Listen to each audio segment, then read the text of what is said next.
salaire des gens. Je suis pas d'accord. Bien, Alexis Corbière, ce matin notre invité, nous suivrons le débat demain à l'Assemblée nationale. Merci beaucoup. Je me tourne vers vous, Nicolas Poincaré. Expliquez-nous, Nicolas. RMC, expliquez-nous. Bien, les manifestations aux États-Unis antiracistes, un épisode qui prouve une fois de plus que les États-Unis souffrent du racisme. C'est une maladie chronique. Un racisme chronique et des inégalités abyssales.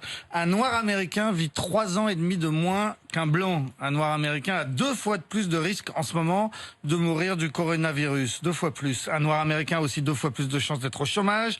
Il gagne en moyenne 2000 € de moins qu'un blanc. Le salaire médian des noirs est de 3300 € contre 5300 € pour les blancs. Pour un crime égal, un noir américain sera condamné à une peine plus longue de 20% qu'un blanc. Les noirs ont 6 fois plus de chances d'être incarcérés. Un enfant noir à la naissance a 1 chance sur 3 de passer un jour dans sa vie par la case prison.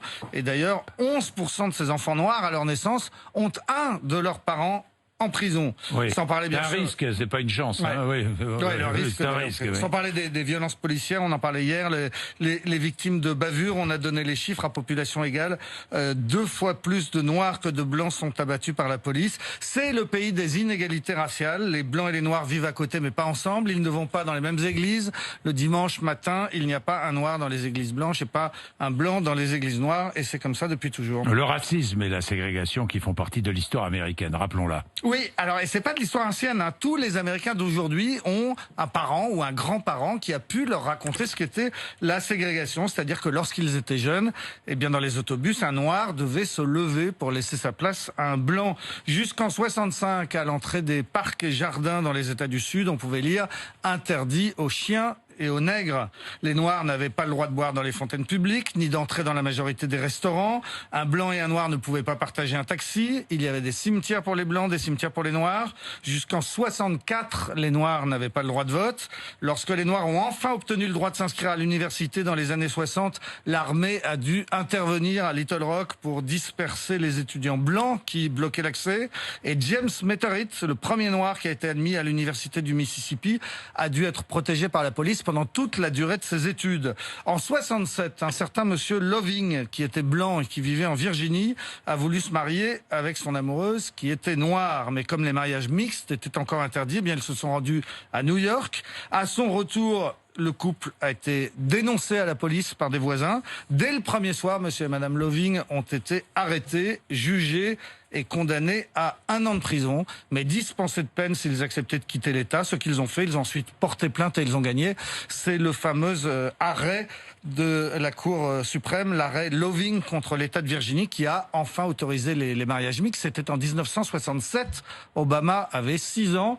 Et Donald Trump avait 21 ans, l'actuel président américain, donc bien connu cette époque où les Blancs ne se mariaient pas avec les Noirs. Certains affirment que Donald Trump est raciste. Eh ben, est-ce qu'on peut le dire? Évidemment.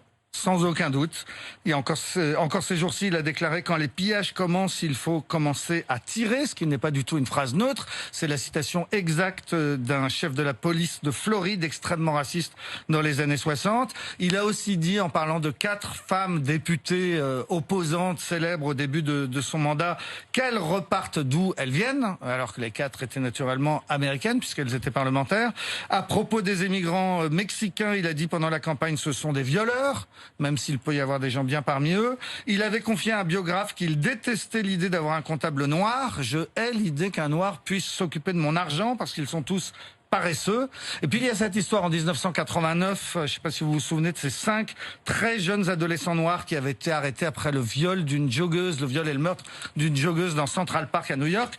Donald Trump avait alors dépensé 90 000 $ de publicité dans les journaux pour réclamer contre eux le rétablissement de la peine de mort. Finalement, les 5 garçons ont été innocentés et libérés après l'arrestation et les aveux du vrai coupable.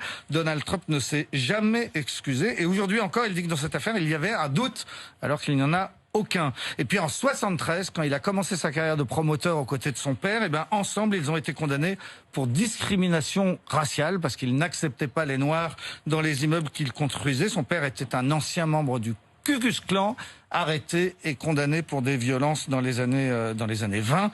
Le Ku Klux Klan, vous le savez, c'est la très très violente organisation raciste et suprémaciste blanche. Voilà ce qu'on pouvait rappeler à propos de ce grand pays qui a un lourd passé raciste et un président pas clair du tout. Merci Nicolas Poincaré, il est 7h.